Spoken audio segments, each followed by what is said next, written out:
Regarde à 20 ans. Et j'ai commencé les productions, disons, 5 ans avant. Donc à la fin des années 90, à la toute fin des années 90.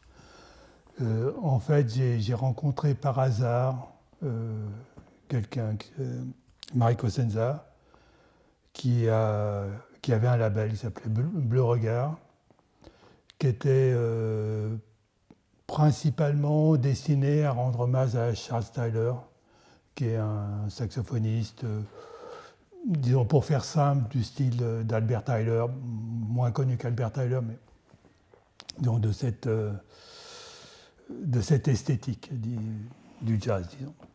Et en fait, on s'est rencontrés tout à fait par hasard, et il se trouve que moi, j'avais aussi un peu d'argent et je cherchais quelqu'un pour produire des disques. Donc, voilà, c'est comme ça que ça s'est fait. J'ai produit 4 disques sur son label entre 1999 et 2003 ou 2004, quelque chose comme ça. Et donc, voilà, ça m'a permis d'avoir un contact, de savoir comment ça se faisait, de comprendre un peu comment ça se passait. Et j'ai compris que c'était un peu plus simple de tout faire, y compris d'avoir le label et ne pas juste produire pour un label.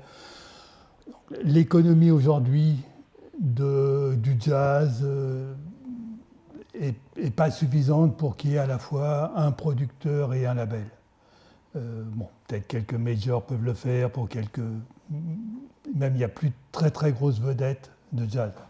Sonny Rollins vient de décéder, c'était un des derniers grandes vedettes du jazz. Il en reste pratiquement plus à ce niveau de célébrité, je dirais.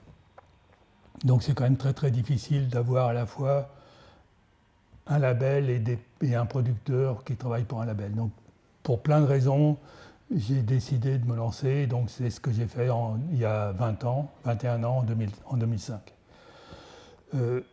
À l'époque, j'avais un autre travail à plein temps. Je suis ingénieur. Je travaillais dans une entreprise qui existe encore, qui vend de la technologie pour le raffinage du pétrole. Donc voilà. J'ai fait une école d'ingénieur, j'ai fait une thèse, j'ai fait de la recherche après, et j'ai commencé à travailler dans la maison mère de cette entreprise. Voilà. Et j'ai eu ce travail jusqu'en 2018. J'ai arrêté en juillet 2018. Voilà. Donc pendant de 2005 à 2018, donc plus de 10 ans, j'ai géré le label, fait des productions et j'ai continué un travail à plein temps. Alors, l'inconvénient, c'est qu'il faut gérer deux jobs en même temps. L'avantage, c'est qu'on se finance et qu'on n'est pas. L'avantage, l'énorme avantage, et on le voit aujourd'hui, c'est que d'un point de vue financier, budget, je ne dépends que de moi. Et aujourd'hui, c'est un luxe énorme. Il n'y a pas beaucoup de gens qui peuvent se le permettre et c'est vraiment un luxe énorme. Donc voilà, en très bref, c'est l'histoire. Regarde a plutôt bien débuté, donc j'ai commencé en 2005. Ça a plutôt pas mal démarré. C'était déjà la crise du disque, qui a continué à s'amplifier, mais on était déjà dans une situation qui était déjà pas bien brillante.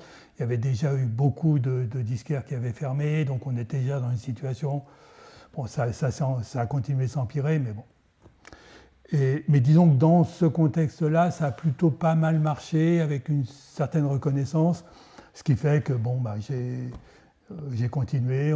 J'étais parti sur un nombre de productions d'environ 3 par an, 2-3 par an. Je suis assez rapidement passé à 6-7, et voilà, et je continue à 6-7 par an. Donc voilà, en gros, ce qu'est Regarde. Donc aujourd'hui, après 21 ans, on en est à environ un peu plus de 150 titres.